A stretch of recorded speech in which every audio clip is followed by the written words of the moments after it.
सूरज की हल्की किरणें खिड़की से कमरे में आ रही थी। कमरे में रंग बिरंगी किताबें, खिलौने और सुंदर तस्वीरें थी, लेकिन कमरे के कोने में बैठा छोटा सा राफे उदास नजर आ रहा था।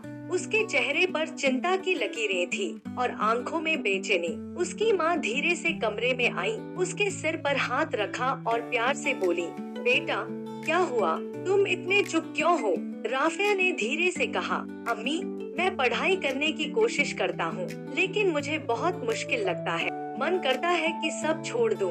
माँ ने उसके सिर को सहलाया और मुस्कुराते हुए कहा, बेटा दुनिया में कोई चीज आसान नहीं होती। जो लोग मेहनत करते हैं, सब्र करते हैं और अल्लाह से दुआ मांगते हैं, वही कामयाबी पाते हैं। राफिया ने मासूमियत से पूछा, अम्मी क्या वाकई मेहनत और दुआ इतनी बड़ी ताकत है? माँ ने कहा, बिल्कुल बेटा, चलो मैं तुम्हें एक कहानी सुनाती हूँ। एक किसान था, उसने अपने खेत में बीज बोया, हर दिन पानी दिया, मिट्टी को नरम किया, खरपतवार हटाई, लेकिन फसल एक ही दिन में नहीं आई। उसने सब्र किया, मेहनत जारी रखी और दुआ करता रहा। आखिरकार उसकी खेती हरी भरी हो गई और उसे अपनी मेहनत का फल मिला। राफिया ध्यान से सुन रहा था, बेटा तुम भी ऐसे ही किसान की तरह बनो, रोज थोड़ा थोड़ा पढ़ो, सब्र करो, दुआ करो, अल्लाह तुम्हें जरूर कामयाबी देगा। राफिया ने सिर हिलाया, लेकिन उसके दिल में अभी भी थोड़ी घबराहट बाकी थी।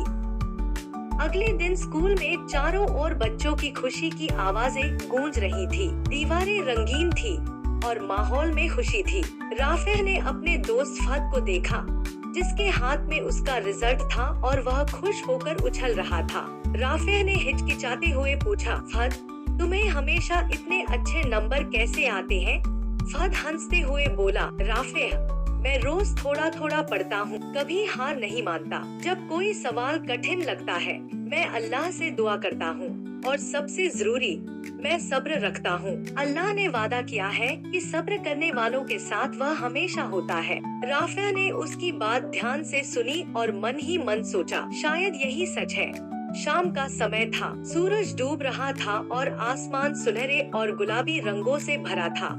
राफिया पार्क में धीरे धीरे टहल रहा था। तभी उसने एक बूढ़े बाबा जी को देखा, जो धीरे धीरे एक छोटा पौधा लगा रहे थे। राफिया उनके पास गया और पूछा, बाबा जी ये छोटा पौधा बड़ा पेड़ कब बनेगा? बाबा जी ने मुस्कुराकर कहा, बेटा बड़ा पेड़ बनने में समय लगता है, हर दिन उसकी देखभाल करनी पड़ती है, पानी देना पड़ता है, सब्र करना पड़ता है। जब समय आता है तो यही पौधा बड़ा पेड़ बनकर हमें फल और छांव देता है। याद रखो, अल्लाह हमेशा सब्र करने वालों के साथ होता है। राफिया के चेहरे पर हल्की मुस्कान आ गई। उसके मन में एक नई उम्मीद ने जगह ली।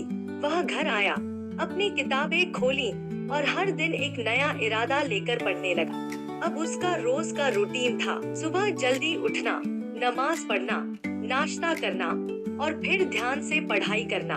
कभी कभी जब उसे कुछ समझ में नहीं आता तो वह किताब बंद करता, अल्लाह से दुआ करता और फिर से कोशिश करता। जब मन बहुत बेचैन होता, वह खिड़की से आसमान की तरफ देखता और सोचता, क्या अल्लाह मुझे कामयाबी देगा? तभी हल्की हवा चलती और ऐसा लगता जैसे कोई कह रहा हो, हाँ बेटा बस मेहनत करते रहो। परीक्षा का दिन, सुबह सूरज की किरणें उसके कमरे में आई। उसने अच्छे कपड़े पहने, आईने में खुद को देखा और मुस्कुराकर बोला, राफिया अब मेहनत का समय है, अल्लाह पर भरोसा रखो। वह स्कूल गया, परीक्षा हॉल में बैठा, पेपर मिला, दिल तेज धड़कने लगा। उसने आंखें बंद की, अल्लाह का नाम लिया और लिखना शुरू कर दिया। एक हफ्ते बाद रिजल्ट आया। स्कूल का नोटिस बोर्ड बच्चों से भरा हुआ था। हर कोई अपना नाम और नंबर ढूंढ रहा था। राफिया का दिल जोर जोर से धड़क रहा था। उसने कांपते हाथों से अपना रोल नंबर खोजा और फिर उसकी आंखों से खुशी के आंसू बह निकले। उसने बहुत अच्छे नंबर पाए थे। वह दौड़ता हुआ घर पहुंचा। उसकी अम्मी दरवाजे पर इंतजार कर रही थी। राफिया ने खुशी से चिल्लाकर कहा, अम्मी मैं पास हो गया, बहुत अच्छे नंबर आए। माँ ने उसे गले लगा लिया और दोनों ने मिलकर शुक्र अदा किया। या अल्लाह तेरा लाख लाख शुक्र है। दोस्तों, अगर जीवन में कामयाबी चाहिए तो हर दिन थोड़ा थोड़ा पढ़ो, मेहनत करो, सब्र रखो और दुआ करो। अल्लाह कभी मेहनत करने वाले का साथ नहीं छोड़ता। फिर राफे ने आसमान की ओर हाथ उठाए और मुस्कुराते हुए दुआ की, या अल्लाह, मुझे हमेशा मेहनत करने, सब्र करने और तेरा शुक्र अदा करने की तौफीक दे।